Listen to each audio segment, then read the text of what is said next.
Ahoy there, me hearties! This be Captain Silverhook, and you're listening to the Two Old Pirates podcast.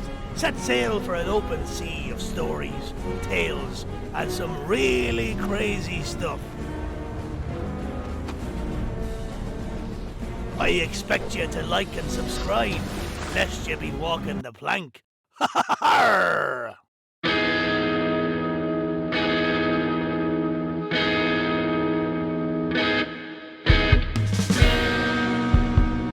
Hey, this is Eric with the Two Old Pirates. It's going to be a short Eric's True Stories, which I have not done in quite a while. I wanted to go ahead and bring you one just because, I've been asked, why haven't you done one in a while? So I'm going to go ahead and do one. All right. Growing up at the Mexican park, there's all different kids, and some kids are just more athletic than other kids. And one kid that I grew up playing with, he was always on a different soccer team than me, but he was the best soccer player we grew up with. He was like a really good little athlete. Whether he played pickup baseball, pickup football, soccer, Charlie was always the best. He was faster than anybody. He just had everything down at a quicker age and quicker speed than everybody. So everybody liked Charlie. Charlie was a great kid, got good grades. And then at some point in time, Charlie moved away. And I don't remember if it was in 6th grade, 5th grade, something like that, 7th, something. We were young. And Charlie was gone. Never heard anything from him. 1988, there comes a knock on the door. And I open it up. And there's a man there, and his eyes are bloodshot red, and he's crying, and he's smoking a cigarette. He's all, Eric? And I was all, yeah. And he's all, hi, I'm Charlie's brother. And I was all like, hey, what's going on? And he's all like, can you come outside? So I came outside, and he said, Charlie's dead. It's the first time I'd really been around death. Didn't see anything, but being that young, being 16, 17, and hearing that, kid that you grew up with in the neighborhood that was well liked, was no longer on this earth, you're kind of in shock. You don't really think about anything.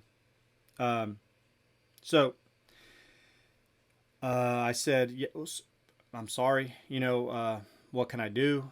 And he said, we're bringing the body back from Houston, and I would like you to be one of the pallbearers. So I was going to have to be a pallbearer for my friend that I hadn't seen in about, 5 years or something like that. And I was going to have to help bring him to the Catholic Church for Mass, and then bring him back over to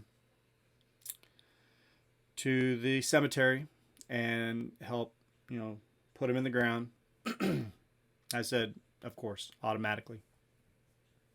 He told me to come over to the house where Charlie had lived when we were kids, and that's where the grandmother lived. The grandmother had been raising them. And I walk in, and there's so many people crying, and there's a large casket there. And I remember the grandmother just crying and holding on to the casket and just yanking on it and pulling on it. And I finally asked somebody, because I didn't understand Spanish. And basically, there was a lock that was on the casket so that you couldn't open it. And I said, what is she trying to do? And his grandmother was trying to open it up one last time so she could hug him and give him a kiss. But the problem is, I found out later on, is that what had happened to Charlie was he's abducted from a mall. Might have been the Galleria, I'm not sure, but a mall in Houston. And he's taken outside the city limits, and he had a couple bullets put in him. And they dumped his body like garbage. And the animals got to him. And he had no noticeable face left. So she couldn't see him, because they locked it to where nobody could get into the casket. That's how far gone the body was. So there I was at 17, pretty poor, didn't own a suit.